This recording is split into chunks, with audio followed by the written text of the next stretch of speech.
To check to see if you have the amplifier, you can remove this top cover. This usually pries straight up, and we have an amplifier. We have removed the cover for the tail light access. There are 4 clips, one here on the side of the panel, one that'll be up here at the top, and one towards the front, along with one more right here along the back.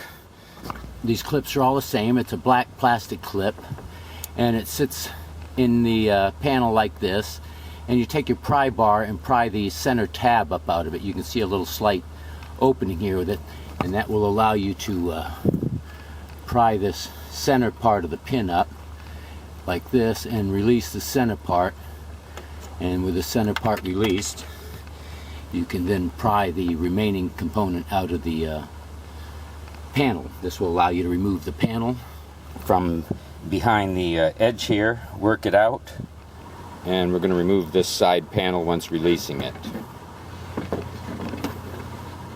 Amplifier located in the left corner here in the trunk. There are 4 bolts that hold it in place.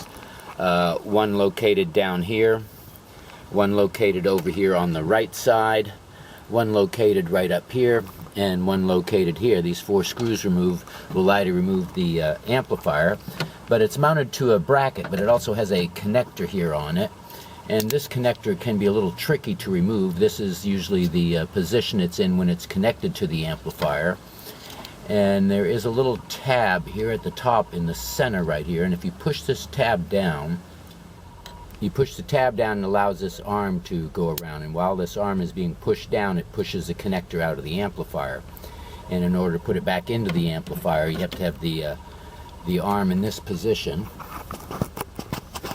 and we will put the connector in, and as it pushes into the side of the amplifier, that arm will push up, and as it pushes up you pull it up to lock it in place. Hope this video has been helpful. Please subscribe. See our website for any other questions. Thank you for watching.